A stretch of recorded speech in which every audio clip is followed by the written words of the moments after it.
매일 아침에 굿모닝 앤 굿모닝 여러분들 주식 투자의 리더프 굿모닝 식스입니다.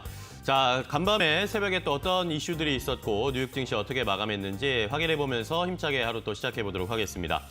자, 일단은 뉴욕 증시가 3대 지수 모두 상승하면서 거래를 마감했습니다. 보시는 것처럼 나스닥, 다우, S&P 500 지수 모두 다시 한번 상승세를 이어가는 모습이었는데요.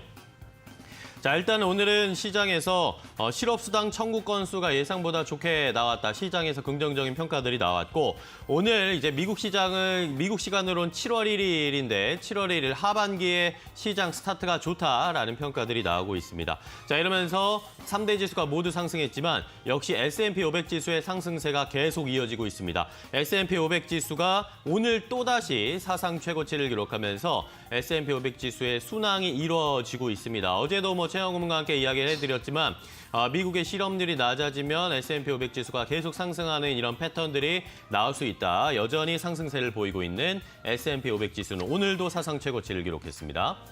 자, 그럼 업종별로 확인해 보겠습니다. 11개 업종 가운데 7개 업종이 상승했고 4개 업종은 하락하면서 거래가 마감이 됐습니다. 자, 일단 에너지 섹터가 오늘 엄청나게 올랐습니다. 1.54% 다른 업종에 비해서 상대적으로 강한 모습을 나타냈는데요. 자, 오늘도 국제유가가 또다시 상승했습니다. 이런 WTI가 75달러 근방까지 올라와 있는 상황인데 뭐 80달러 넘어간다는 이야기들도 있습니다. 잠시 후에 조금 더 자세하게 이야기해보겠고요. 이외에도 헬스케어, 유틸리티, 금융업종이 좋은 흐름을 나타냈고 기술주는 상대적으로 오늘 좀 좋지 않았습니다. 0.22% 전체적으로 하락세를 나타내는 모습이었습니다. 자, 종목별 양상을 확인해보면 엇갈렸다라는 것을 조금 확인해 보실 수 있는데 기술주가 일단 마이크로소프트와 애플이 0.2%대 상승세를 보였지만 칩 관련 종목들이 그렇게 좋지는 않았습니다. 엔비디아만 상승세를 보여줬고 나머지 칩 관련 종목들은 대부분 좀 빨간불을 켜면서 하락하는 모습이었고요. 반도체 관련 종목들도 역시 조금 하락세가 나오면서 오늘 우리 시장에는 일단 상대적으로는 좀 좋지 않게 영향을 줄 것으로 보입니다. 커뮤니케이션 섹터에서 구글과 페이스북은 그나마 좋은 흐름을 나타냈지만 아마존과 테슬라도 약보합권 0.2%대 하락세를 나타냈고요. 에너지 섹터는 역시 말씀드렸듯이 국제유가의 상승으로 에너지 섹터가 좋은 흐름을 나타낸 상황을 함께 확인을 해보셨습니다. 자, 글로벌 이슈들을 체크를 하나씩 해보도록 하겠습니다. 일단은 지난 G7 정상회의에서 있었던 이야기였는데 이것이 이번에는 OECD까지 합의를 이뤄냈습니다. 자, 글로벌 최저 법인세율을 15%로 설정한다는 안에 OECD도 역시 합의하는 모습이었는데요. OECD 내에 130개 국가, 130여 개 국가에서 전 세계 GDP 국내 총생산의 90%를 이상을 차지하는 비중인데요. 자, 이러면서 최저 법인세율, 글로벌 최저 법인세율을 역시 15%로 합의했다라는 소식이었습니다. 자, 이것을 통해서 연간 1,500달러의 추가 세수를 확보할 수 있을 것이다라고 OECD에서는 설명을 하고 있었고 이것에 대해서 그리고 1,000억 달러 이상의 이익을 내는 기업에 대한 과세권은 매출이 발생하는 나라로 넘기기로 합의를 했습니다. 자, OECD 합의안은 이제 다음 주에 이탈리아에서 G20 정상회의가 G20 재무장관회의가 열리는데 여기에서 아마 승인받을 가능성이 높다라는 이야기가 나오고 있고 자, 아무래도 미국을 주도로 하고 있는 이런 합의안이기 때문에 미국의 이야기가 그리고 미국의 헤게모니가 전 세계 글로벌 시장에서 통하고 있다라는 평가들도 함께 나오고 있다라는 것은 체크를 해보셔야 하겠습니다. 자, 다음으로 지난 26일로 끝난 주간의 미국 실업보험 청구자 수 발표가 됐습니다. 전주보다 5만 1,000명이 감소하면서 36만 4천 명을 기록을 했습니다. 또다시 팬데믹 이후에 최저치를 기록을 하면서 일단은 고용 상황이 괜찮다라는 평가들이 나오고 있는데요. 자, 시장에서 예상했던 것은 39만 명 증가였습니다. 그런데 이것을 밑돌면서 36만 4천 명을 기록했고 실업보험을 청구한 이들이 계속 줄고 있다. 이런 것은 그만큼 해고가 줄고 있다는 것을 확인할 수 있다라고 시장에서는 해석을 하고 있고요. 이것이 고용의 회복세를 보이고 있다라는 신호로 해석이 됐습니다. 자, 이러면서 시장에선 긍정적으로 평가가 됐고 이제 내일이죠. 내일 6월 비농업 부문의 신규 고용이 어느 정도 나올 것인가 이것에 촉각이 곤두 세워지고 있습니다.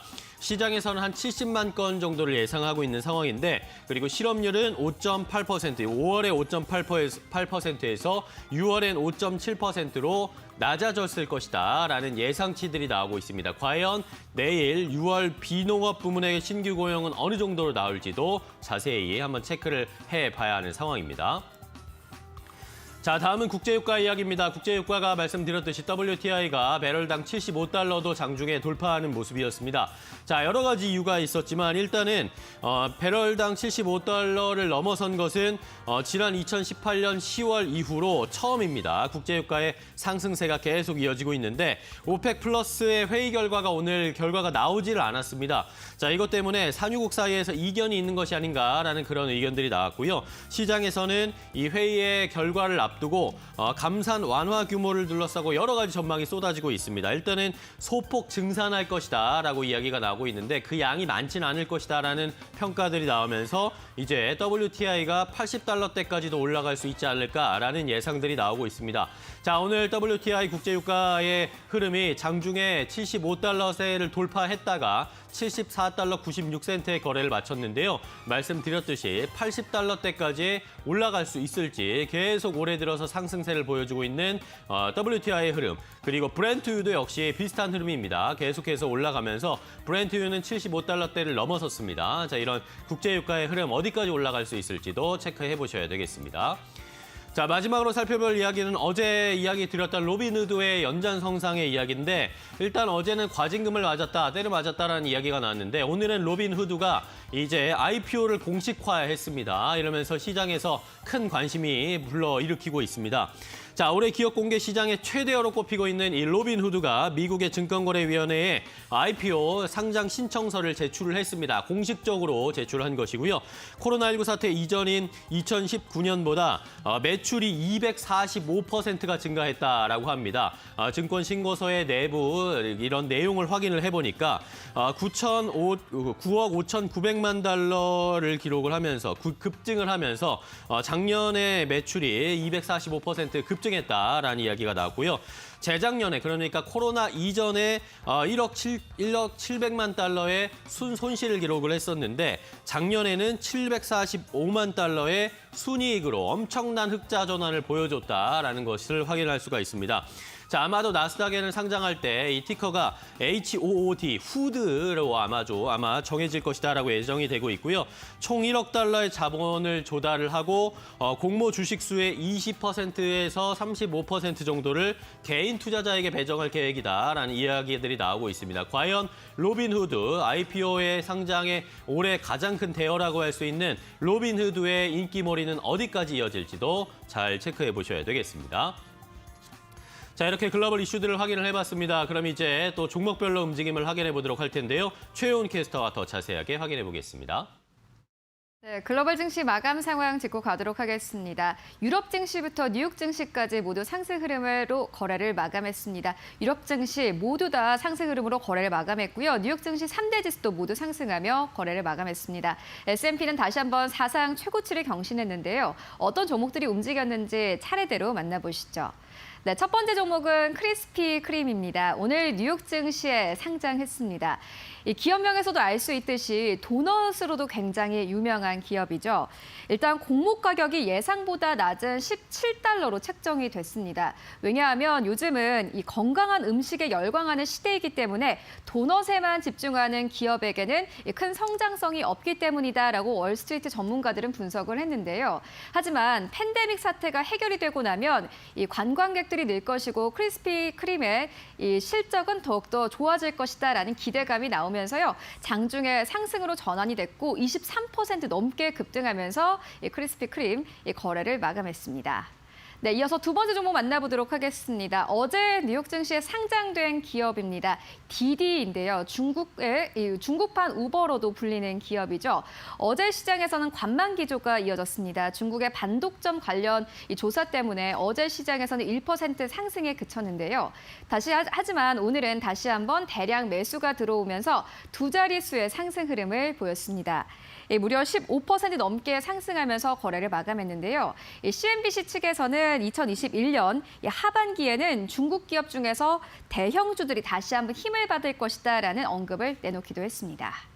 네, 이어서 세 번째 종목으로 옮겨가 보도록 하겠습니다. 월그린스 부츠입니다. 미국의 약국 체인 기업으로도 유명한 기업인데요. 어닝 서프라이즈를 기록을 했습니다. 호실적을 발표했는데요. 그 이유는 자사 점포를 통해서 2,500만 건의 코로나19 백신 접종이 이루어졌기 때문이라고 합니다. 하지만 오히려 주가는 급락했습니다. 앞으로 관련 매출이 크게 줄어들 것이다라는 우려 때문이었습니다. 이와 함께 7% 넘게 하락을 했고요. 48달러 선에서 거래를 마감했습니다. 네, 이어서 다음 종목 만나보도록 하겠습니다. 마이크론 테크놀로지입니다. 어제 호실적을 발표했습니다. 하지만 주가가 크게 빠졌는데요. 이에 대한 이유를 베런스즈가 분석을 했습니다. 첫 번째 이유는 수요 감소 때문이었습니다. 최근 마이크론의 실적이 좋았던 이유는 재택근무가 늘어나면서 칩 관련 수요가 늘어났기 때문인데요. 하지만 팬데믹 사태가 해결이 되고 나면은 재택근무가 크게 줄 것이기 때문에 관련된 수요도 줄어들 것이다라는 우려 때문이었습니다. 더불어서 비용 증가에 대한 우려도 있었기 때문에 주가가 큰 폭으로 하락했다라고 베런스지는 보도를 했습니다. 이와 함께 6% 가깝게 하락하면서 80달러 선에서 이 마이크론 테크놀로지 거래를 마감했습니다. 그리고 장중에는 80달러 선이 깨지기도 했습니다. 네, 이어서 다음 종목 만나보도록 하겠습니다. GM입니다. 역시나 마찬가지로 실적을 발표했습니다. 2분기 매출이 40% 넘게 증가했습니다. 하지만 전체 실적은요, 예상치를 소폭 밑돌았는데요. 이와 함께 시장에서 약보합권에서 거래를 마감했습니다. 더불어서 강한 수요로 재고 부족은 계속해서 지속될 것이다라는 언급이 나왔는데요. 이와 함께 약보합권에서 60달러 선이 깨지면서 59달러 선에서 거래를 마감했습니다. 네, 이어서 다음 종목 만나보도록 하겠습니다. 코인베이스입니다. 다시 한번 급락 흐름을 나타내는데요. 미주증권 측에서는 암호화폐 거래량이 2021년 하반기에는 크게 줄어들 것이다라고 언급을 하면서 코인베이스의 투자 의견을 중립으로 그대로 유지를 했습니다. 더불어서 간밤 암호화폐 시장이 큰 폭으로 하락을 했기 때문에 코인베이스 역시나 마찬가지로 5% 가깝게 빠졌고요. 241달러 선에서 거래를 마감했습니다. 네, 이렇게 6가지 종목을 만나보고 왔는데요.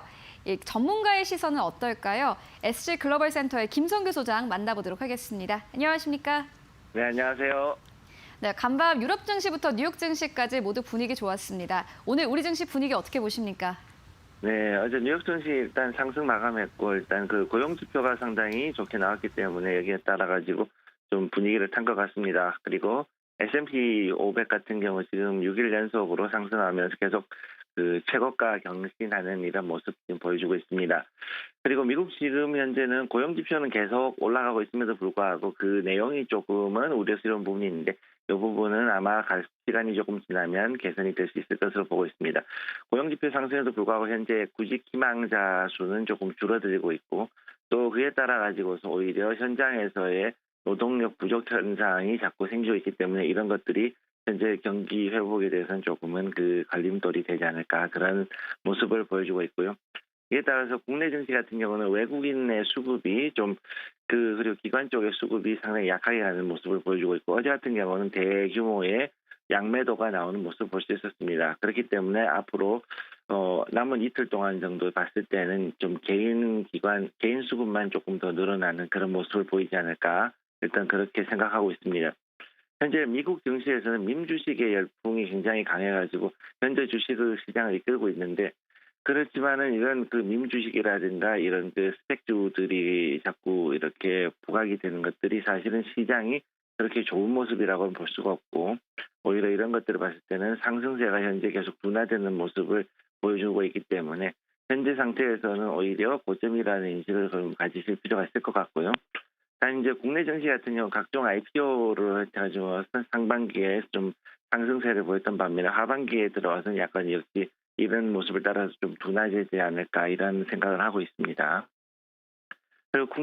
그리고 이제 필라델피아 연은 총재가 계속 이제 이야기를 하고 있는데 오늘 같은 경우는 지속적으로 그 테이퍼링에 대한 얘기를 하고 있고 특히 테이퍼링에 대해서 좀 더 구체적으로 어느 정도 수준, 어느 속도 이런 것까지 언급을 하는 걸로 봤을 때 상당히 시장에 좀 부담을 주고 있는 모습이고요.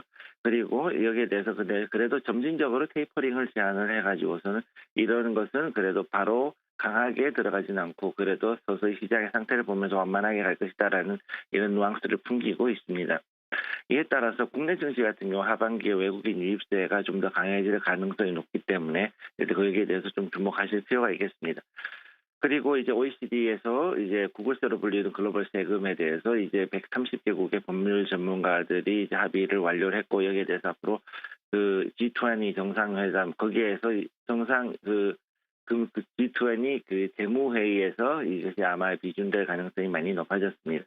이에 따라서 앞으로 이 글로벌 세금에 의해서 빅테크들이 상당히 그 하반기에 많이 주춤할 것으로 보이고 국내 증시도 역시 3분기 기업 실적에서 해외 진출해 있는 IT라든가 게임주들, 그다음에 포털 같은 이런 주들이 상당한 영향을 받을 수 있을 것으로 보입니다.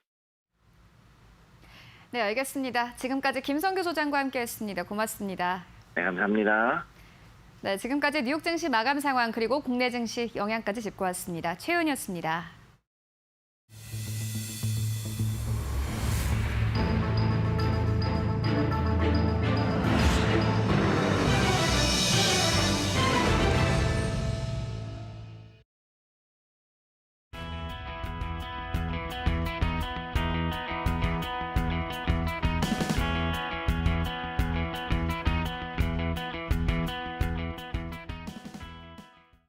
네, 이제 뉴욕 증시, 글로벌 증시 마감 상황 확인해 봤고요. 한 걸음 더 깊이 들어가서 시장에 어떤 일들이 있었는지 확인해 보도록 하겠습니다. 왓츠업 시간입니다. 오늘도 현대경제연구원 최호 고문과 함께하겠습니다. 고문님 안녕하세요. 네, 반갑습니다. 네.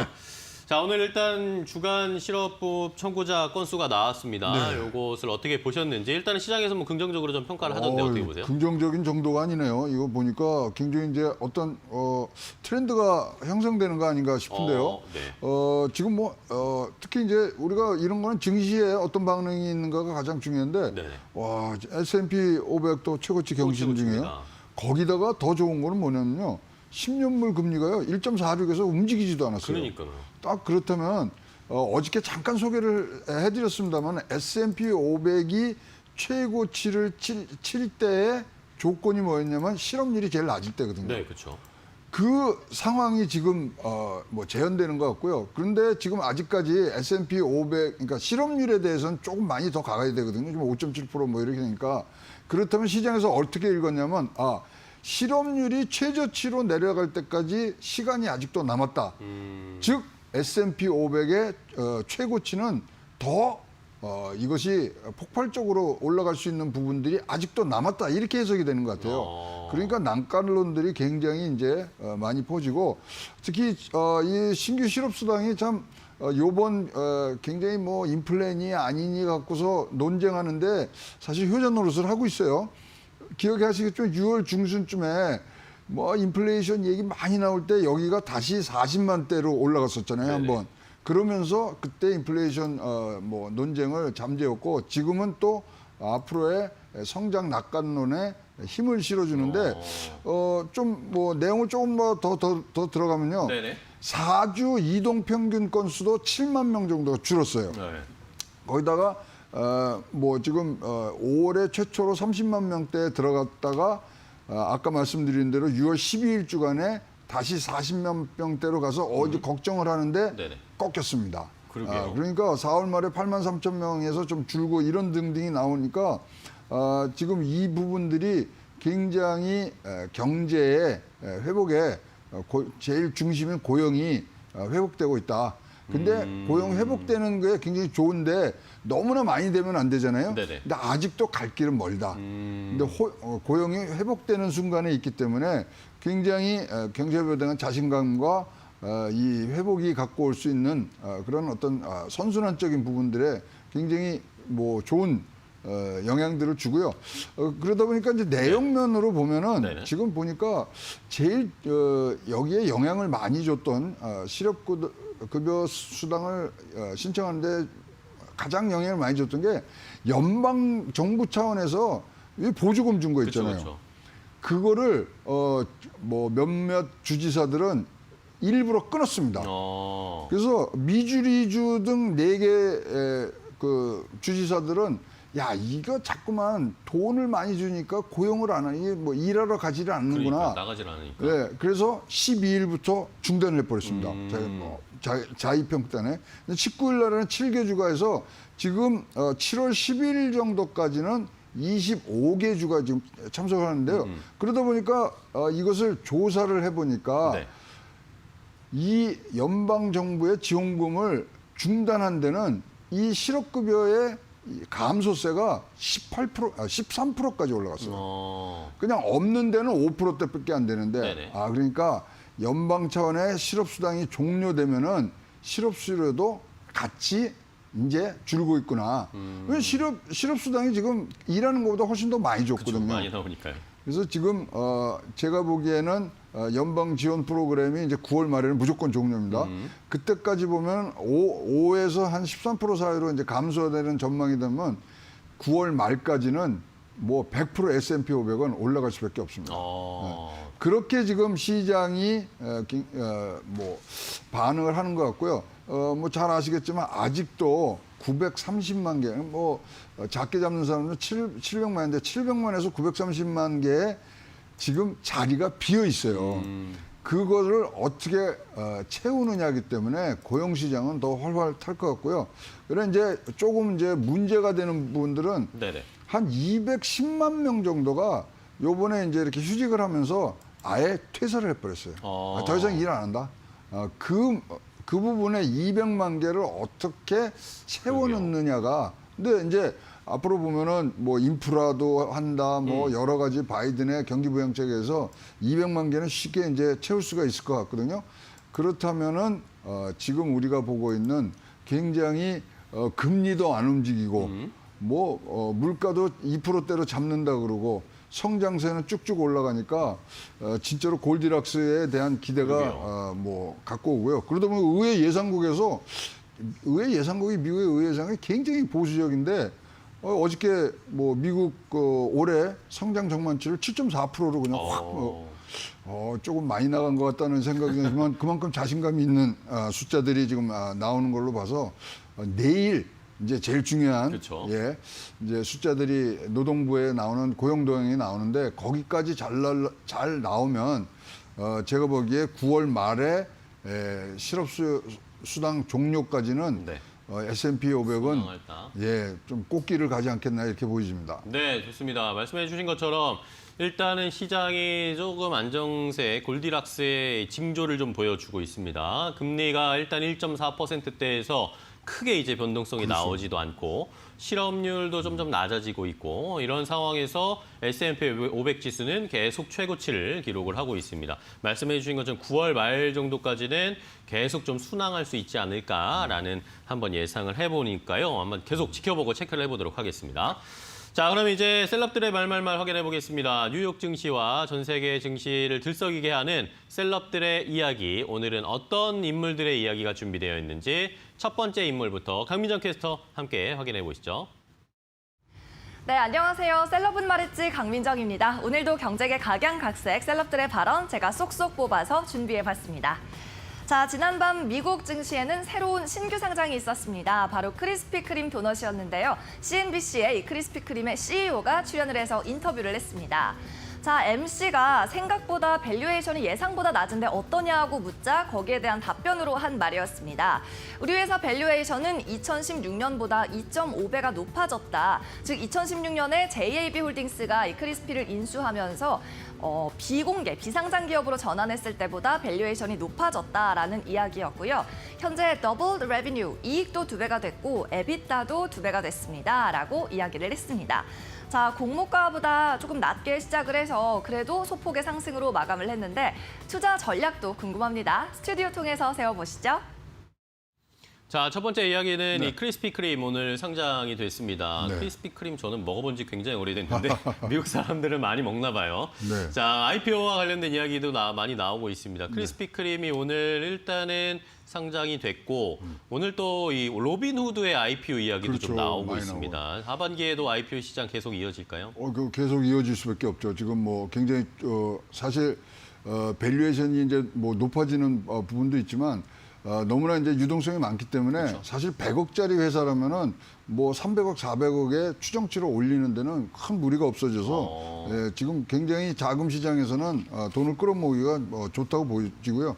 뭐 에비타 얘기를 지금 뭐 꺼낸 이유는 네. 그만큼 현금 창출 능력이 좋다. 근데 크리스피 크림이 뭐 던킨보다 먼저 생겼어요. 1937년에 생겼고 던킨은 1950년인데 이게 너무나 이제 설탕이 많고 달고 이러니까 건강식이 퍼질 때 매장이 굉장히 줄입니다. 그래서 제가 알고 있는 기록으로는 미국에도요 매장 그렇게 많지 않습니다. 그런가요? 예, 한 200여 개, 230개. 동부 지역에 가면 이거 크리스피 거의 크림 거의 없습니다. 그러는 차원에서 지금 이렇게 현금 흐름에 대한 좋은 소식이 있기 때문에 상장을 하고 과연 이걸로 어떤 식으로 다른 파이프라인을 갖고 갈 거냐 이 부분에 대한 자신감을 좀 뭐 내비친 것 같고요.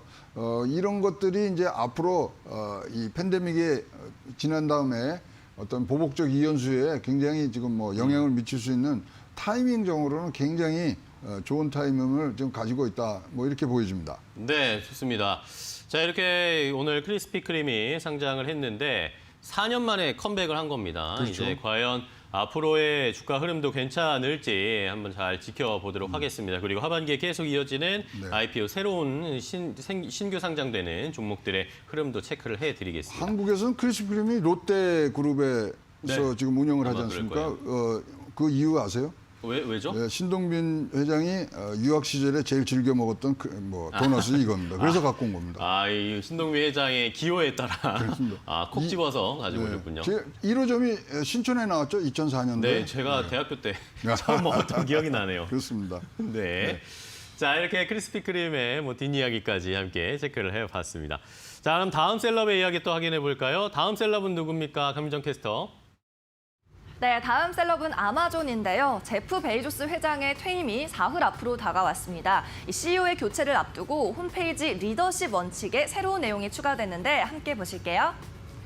자, 홈페이지 목록 가운데 리더십 원칙이라는 탭에 내용이 추가가 됐습니다. Strive to be Earth's best employer. 지구 최고의 고용주가 되도록 고군분투하세요. 라는 내용과 Success and scale. 성공과 확장은 bring broad responsibility. 엄청난 책임을 가져옵니다. 라는 두 가지 내용이었습니다. 여기에 따라 아마존의 이 리더십 프린시플이 기존 14개에서 16개로 추가가 된 건데요. CEO의 교체를 앞두고 뭔가 새로운 이니셔티브를 제시를 한 것 같습니다. 자, 이 내용 스튜디오에서는 어떻게 보셨는지 고문님, 앵커님 알려주세요.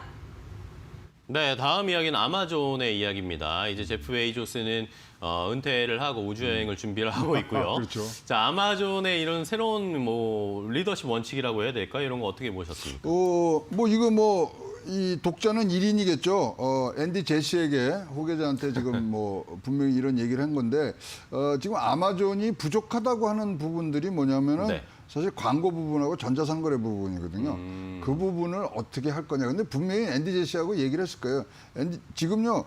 클라우드가 뭐 이 클라우드의 규제 아닙니까? 이 사람이 그러고 클라우드가 아마존 매출의 10%밖에 안 되지만요. 네네. 지금 영업이익은 52%까지 지금 차지하고 있어요. 그렇다면은 아마존이 앞으로 나아갈 방향에서의 뭐 큰 이정표는 클라우드를 지금 뭐 메고 가는 수밖에 없거든요. 네네. 그럼 클라우드를 어떻게 지금 고객들을 깊이 이해해서 거기에 맞게 성장하느냐. 거기에 제일 지금 뭐 적임자라고 할 수 있는 앤디 제시가 지금 가 있기 때문에 그 부분에 대한 당부를 해준 것 같고요. 제가 보면 이거는 뭐 그냥 현재의 눈높이로 본다 그러면 광고 부분하고 전자상거래 클라우드를 어떻게 입히느냐가 앞으로의 그런 계획 속에는 분명히 녹아져 있고 이렇게 나가면서 자락을 그래도 깔아주고 가는 것들이 제프 베이조스의 지금 뭐 역할로 보여지기 때문에 광고 전자상거래, 아마존이 어떻게 이것을 치고 가는데 그 베이스는 분명히 클라우드일 것이다. 요 말만 보면 그렇게 저는 해석을 하고 싶습니다. 네, 알겠습니다.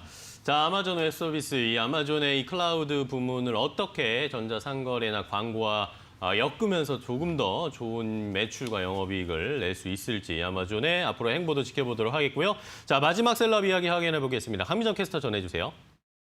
네, 어제부터 이 푸켓 관광이 재개가 됐습니다. 푸켓 관광협회 회장의 이야기 들어보도록 하겠습니다.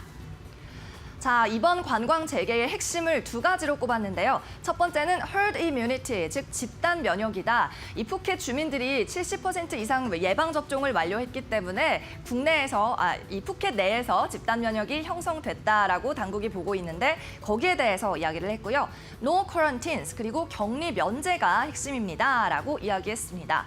그러면서 이번 재개의 목적은 New Balance, 새롭게 균형을 잡는 것입니다. Between disease control, 자, 경제 재개 그리고 통제, 질병 통제 사이에서 균형을 잡는 것이 목표입니다라고 이야기를 했습니다. 자, 이렇게 푸켓 재개가 1년 반 만에 관광이 새로 재개됐는데 여기에 대한 분석 스튜디오 통해서 들어보시면서 저는 물러가도록 하겠습니다. 저는 다음 주 월요일에 찾아올게요. 네, 강민정 캐스터 수고하셨습니다. 자, 이제 마지막 이야기는 푸켓이 열렸습니다. 네. 외국인들 대상으로 무격리 입국을 허용한다라는 네. 소식이 전해졌는데 고모님은 푸켓 가보셨나요? 푸켓 아직 못 가봤습니다. 저도 못 가봤습니다. 푸켓은 모르겠는데. 근데 지금 이제 푸켓 전체 태국 이런데 푸켓의 관광에서의 이제 얻어들이는 수익이 전체 GDP의 지금 20%까지 되는데 네네. 이번에 보면 한 57조 정도 지금 손해 본 것 같아요. 근데 지금 걱정이 됩니다. 어저께 이제 249명이 입국을 했다 그러는데 이게 사실 트래블 버블이라는 협정을 맺어서 가는 부분들인데. 여기서 남부로 조금만 내려가면요. 한 5시간만 내려가면 송클라라는 데가 있는데 네네. 여기에 지금 3차 팬데믹이 굉장히 창궐해 있습니다. 그래서 이거 괜찮은 건지 지금 모르겠습니다만 태국이 이상하게 4월 달부터 이런 접종은 잘 되고 있음에도 불구하고 3차 팬데믹이 지금 와 있거든요. 네. 그래서 좀 조심하셔야 되고 이제 이러면 우리나라는 사이판, 푸켓 이게 다 이제 열려 있는 열렸습니다. 부분들이고 잘 선택해서 가시는데 꼭 푸켓에 가시면 이제 빠통비치도 가시고 그러겠지만 네.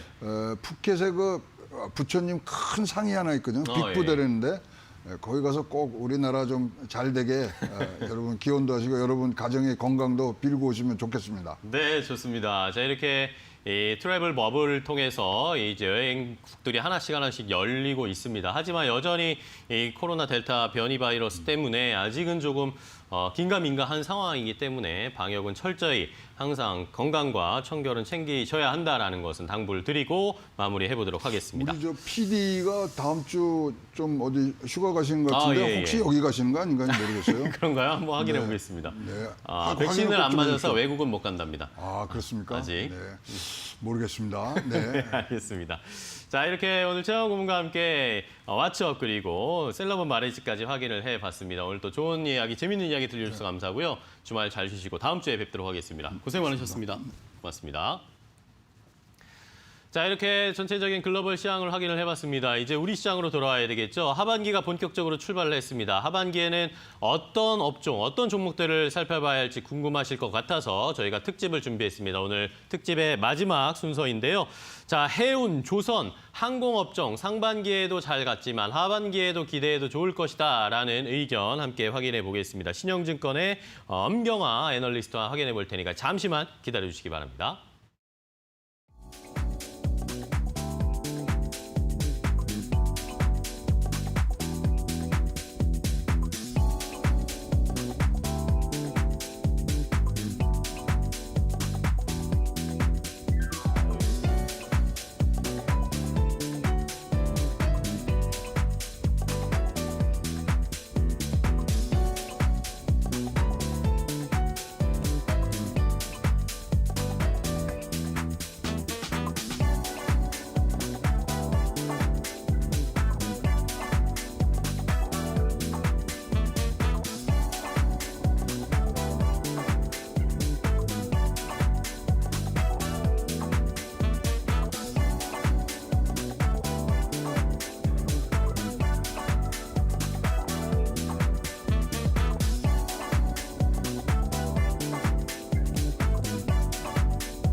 네, 여러분들을 위해서 저희가 특집을 준비했는데 오늘 그 마지막 순서입니다. 하반기에 어떤 업종, 어떤 종목들을 더 살펴봐야 할지 저희가 자세하게 이야기 나눠볼 텐데요. 증권사 애널리스트 분들을 한 번씩 모셔서 이야기를 해보고 있습니다. 오늘은 상반기에 HMM 여러분들 정말 많이 뜨겁게 주가를 올려주셨죠. HMM이 하반기에도 잘 갈 수 있을지 아니면 뭐 해운, 조선, 항공 이런 업종들의 하반기 전망은 어떤지 자세하게 한번 확인해 보도록 하겠습니다. 오늘은 신영증권의 엄경화 애널리스트와 함께 이야기 나눠볼게요. 안녕하세요. 반갑습니다. 네, 안녕하세요. 네.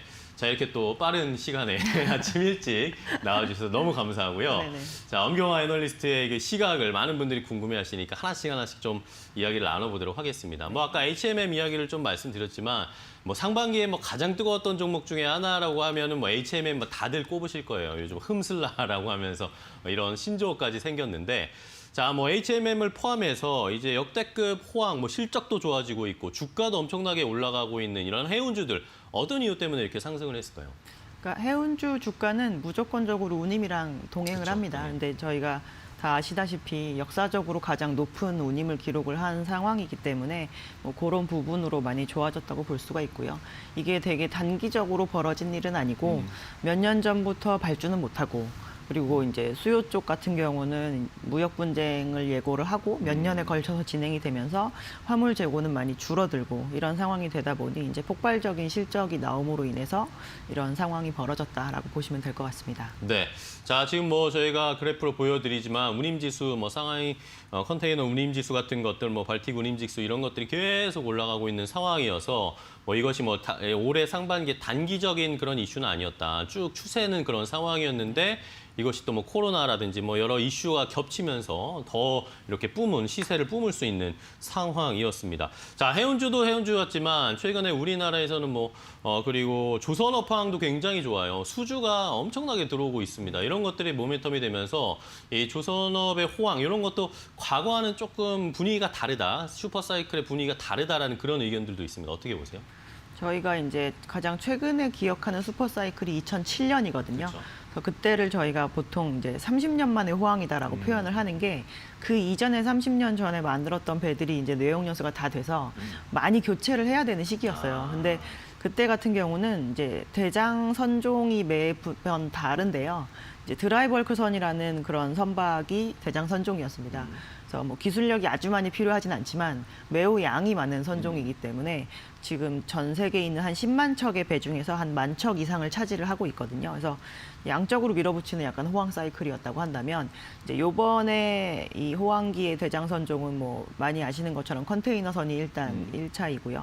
그리고 LNG선도 많이 나올 것으로 예상이 되고 있는 상황이라 좀 질적인 호황 사이클이기도 하고 이제 얼마 전에 발표한 것처럼 IMO MEPC 회의에서 발표한 것처럼 환경 규제가 되게 강화되고 있어서 선박의 스펙이 좀 까다로워지고 있는 상황입니다. 그래서 그런 부분을 다 감안해서 신규 수요가 나오고 있는 상태이기 때문에 조금은 질적으로 많이 좋은 그런 호황 사이클이다라고 볼 수 있습니다. 과거 2007년의 슈퍼사이클보다는 훨씬 뭐 질적으로나 뭐 양적으로도 좋은 호황이다라고 평가를 해주셨는데 자, 그렇다면 이렇게 저희가 말씀을 드렸던 해운주, 해운 업종과 조선 업종이 지금 함께 이렇게 시너지를 내면서 올라가고 있습니다. 앞으로도 하반기나 뭐 내년까지도 이런 호황이 계속 지속될 거라고 보세요? 일단 그 선행성, 후행성을 따진다라고 한다면 지금 현재 해운이 좋아가지고 지속이 되는 부분을 감안했을 때 조선업종의 호황이 좀 더 길게 갈 가능성이 있다라고 보고 있고요. 네. 이제 여러분들이 이 호황이라는 걸 어떠한 지표로 생각을 하실지 모르겠지만 만약에 해운 쪽에 있어서 운임이 계속 올라야지 호황이다라고 판단을 하신다면 내년에는 계속 이렇게 오르기만 할 수는 없다라고 저희는 좀 생각을 하고 있는 상황이고요. 다만 이것보다 조금 운임이 좀 빠진다고 하더라도 네. 해운사들이 벌어들이는 그 돈의 정도가 절대적으로 매우 높은 상황입니다. 그래서 어닝은 충분할 것이고 이제 이것을 바탕으로 조선으로의 이런 흘러들어오는 발주의 세기가 지속적으로 셀 수 있다라고 생각합니다. 네, 좋습니다. 일단은 뭐 하반기까지는 계속 이런 추세가 이어질 것으로 보이는데 뭐 주변에 제 지인들도 뭐 해운 회사나 뭐 이런 조선업 종사하시는 분들 얘기 들어보면 너무 바쁘답니다, 요즘. 너무 바빠서 거의 뭐 야근을 밥 먹듯이 하고 계시다고 하는데 그만큼 그런 것들이 실적이나 아니면 또 주가에 반영이 되고 있다라는 것들을 좀 체크를 해보셔야 되겠고 자 이번에는 항공주로 좀 옮겨볼까요? 하늘로 좀 가봐야 되겠는데 뭐 해운이나 조선업황이 굉장히 좋은 상황이었지만 항공은 어쨌든 코로나라는 이 부담 때문에 뭔가 이제 주가가 뭐 이런 하늘에 날아가듯이 가기는 쉽지 않은 상황인데 또 한편에서는 이 기대감들은 엄청 있었습니다. 이제 여행도 재개가 조금씩 되고 있고 좀 나아지지 않을까? 항공주가 이제 가장 큰 반사이익을 얻을 수 있지 않을까라고 그렇게 생각하시는 개인 투자자분들이 좀 많은데 항공주는 상반기에 좀 어떻게 보셨어요? 상반기 같은 경우는 이제 말씀하신 것처럼 정말 그 기대감 하나로 네. 오른 상황이고요. 현황을 그냥 간단한 수치상으로 말씀을 드리면 그럴까요? 국내 여객 수요 같은 경우는 이제 갈 수 있는 만큼 최대한 가고 있는 상황입니다. 뭐 네. 예를 들어서 뭐 김포 제주 노선 같은 경우는 그쵸. 지금 이전 대비해서 비행기가 거의 2배 정도 뜨고 있는 상황이고요. 그런가요? 수요는 한 140, 150% 정도라고 하더라고요. 그러니까 수급 불균형이 있으니까 뭐 많이는 가지만 그걸로 뭔가 수익성을 내거나 이럴 수는 없는 상황인데 국제 여객이 재개될 거에 대한 기대감이 되게 컸지만 실질적으로 국제 여객은 뭐 한 일주일에 한 150만, 170만 정도의 인원이 타신다고 한다면 요즘에 그냥 주간 단위로 5만 명 정도 타십니다. 그래서 여전히 90% 이상 줄어 있는 상황이 유지가 네. 되고 있고요. 뭔가 그 운항을 재개한다라는 그 스타트가 아직 없었기 때문에 지금은 수치상으로 좋아진 것은 없고 기대감 정도만 있는 상태다라고 보시면 될 것 같습니다. 네. 뭐 역시 아직까지는 항공이 눈에 띄는 이 여객 숫자의 증가 이런 것들은 보이지 않고 있기 때문에 그런 것 때문에 아무래도 주가는 좀 잘 못 가는 것 같습니다. 여기에다가 상반기엔 또 아무래도 항공업종이 여러 가지 뭐 타격을 받고 이랬으니까 뭐 M&A 이슈도 굉장히 많았잖아요. 지금 아시아는 또 거래 정지돼 있고 뭐 이스타 이야기도 있고 이런 추세는 어떻게 보세요? 그러니까 정말 사건 사고가 많았던 그런 상황인데요. 뭐 말씀하신 것처럼 박상구 회장이 이제 구속되고 하면서 배임행령 이슈로 지금 아시아나 항공, 에어부산 그리고 아시아나 IT가 아마 거래 정지가 되어 있을 것인데 이제 이 부분 같은 경우는 뭐 상장 폐지 실질 심사가 끝나고 나면 뭐 해결이 될 것으로 저희는 보고 있고요. 네. 이제 구조 조정을 좀 당하고 이제 어느 정도 조정이 되고 이런 것이 업계 시장 참여자들은 좀 바라는 바였겠지만 이제 작년 3월부터 영업을 전혀 진행하지 않고 있던 이스타항공 같은 경우도 결국엔 성정이라는 새로운 오너십을 갖게 되었고 이제 이렇게 된다라고 한다면 시장에 거의 모든 플레이어가 다시 돌아오게 되는 상황이기 때문에 구조 조정은 잘 진행이 되지 않은 상황이고 뭐 결론적으로 얘기하면 재개가 되었을 때 모든 플레이어가 다시 또 경쟁으로 뛰어들게 될 거다라고 보셔야 될 것 같습니다. 네. 자, 그렇다면 아시아나 같은 경우에 조금 더 질문을 드리면 뭐 오히려 거래 재개되고 나서 더 좀 매수해 볼 수 있다라는 의견들도 조금 있더라고요. 아니면 오히려 재개되면 주가 많이 올라가지 않을까라는 그런 의견들도 있는데 어떻게 보세요?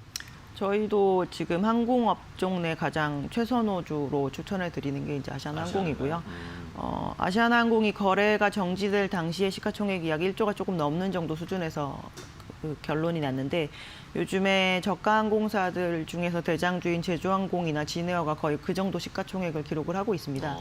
그리고 대한항공 같은 경우가 이제 10조 이상의 시가총액을 기록을 하고 있고요.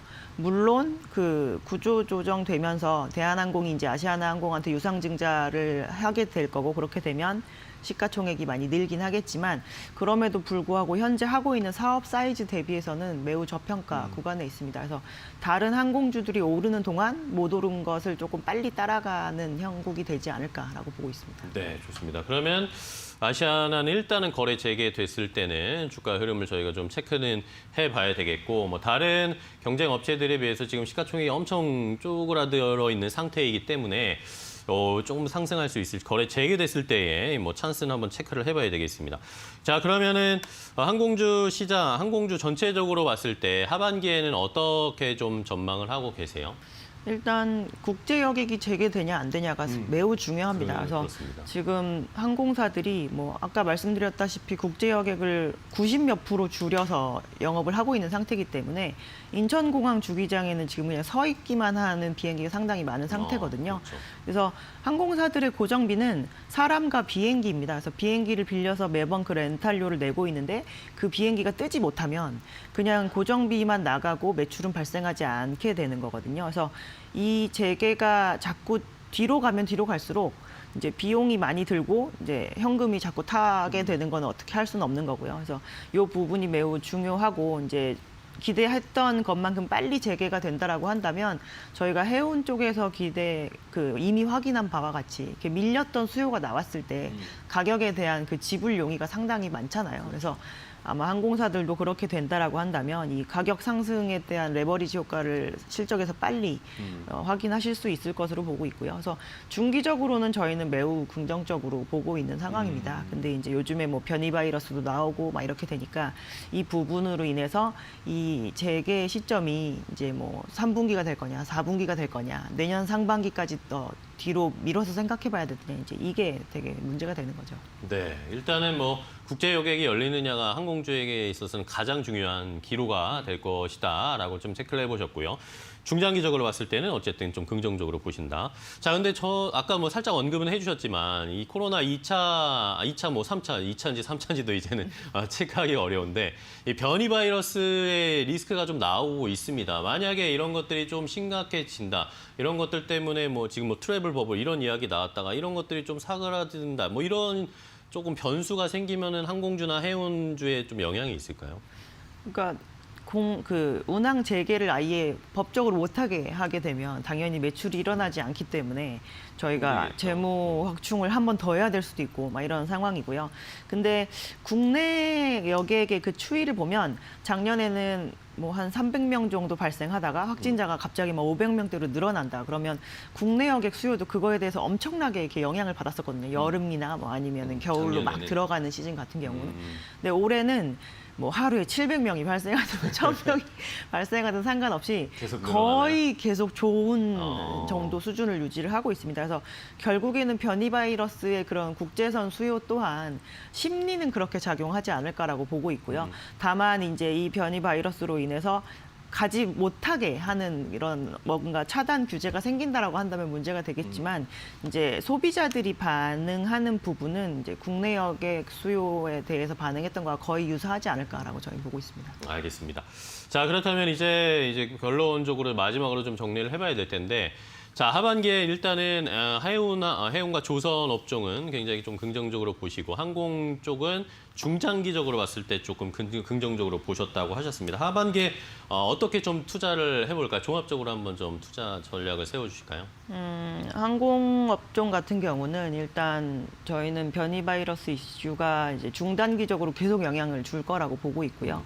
근데 기대감을 가지고 만약에 이제 발을 담그신 상태라면 뭐 실제로 매출이 다시 늘어나고 그 운항이 재개되는 부분을 확인을 하신 다음에 나오시는 게 낫다. 다만 그 중간중간 뭐 재무적인 역량이 안 되는 항공사들의 경우 뭐 자본 확충을 하는 거에 있어서 주당 가치 희석의 가능성은 있다라고 보기 때문에 하이리스크 하이리턴으로 접근을 하셔야 될 거라고 보고 있고요. 네. 조선 업종 같은 경우는 이제 아마 매분기 실적 시즌이 그렇게 행복하진 않으실 겁니다. 왜냐하면 지금 받고 있는 배들을 건조를 하는 시점은 아무리 빨라봤자 뭐 내년 하반기 아주 끝에 2-3년 매출에 걸리겠죠. 드러날 거기 때문에 그래서 실적 자체보다는 이제 발주가 나오고 해운사들이 계속 돈을 벌어들이는 그런 걸 감안을 해서 어닝 시즌 때문에 조정 받으실 때마다 저희는 좀 차곡차곡 모으시는 게 낫다라고 생각을 하고 있고요. 네. 뭐 해운 업종 같은 경우는 뭐 컨테이너 쪽은 많이 이익을 내셨을 것으로 좀 보기 때문에 저희는 내년까지 접근 가능한 이제 벌크 해운 쪽으로 좀 포커스를 돌려보셔라라고 말씀드리고 싶습니다. 네, 좋습니다. 좋은 전략을 주셨는데 이제 마지막으로 이건 우문인데 HMM 하반기에 더 갈까요? 저희는 좀 쉽지 않을 거라고 보고 쉽지 있습니다. 않을 거라고 보신다. 알겠습니다. 자, 요 질문까지 함께 체크를 해보시면 좋겠습니다. 시청자분들. 자, 오늘 이렇게 해운 업종, 또 조선 업종, 항공 업종 전체적으로 한번 엄경화 애널리스트와 분석을 해봤습니다. 업종별로의 전략을, 차별화된 전략을 좀 주셨으니까요. 잘 참고를 해보시고 하반기에 투자하시는데 한번 적용을 해보시면 좋겠습니다. 자, 신영증권의 엄경화 애널리스트와 오늘 함께 특집으로 이야기를 나눠봤습니다. 오늘 일은 되게 아침 이른 시간인데 나오셔서 다시 한번 감사드리고요. 다음에 또 시간이 괜찮으시면, 괜찮으시겠죠? 괜찮으시면 꼭 나와서 더 다른 시각, 이야기도 들려주셔서 감사하겠습니다. 고맙습니다. 감사합니다. 네, 고맙습니다. 자, 굿모닝 식스 오늘 저희가 준비한 소식과 정보는 여기까지입니다. 저희는 주말을 쉬고요. 다음 주 월요일에 또 더 빠르고 정확한 정보 가지고 아침 6시에 찾아뵙도록 하겠습니다. 매일 아침엔 굿모닝 앤 굿머니 시청해주신 여러분 고맙습니다.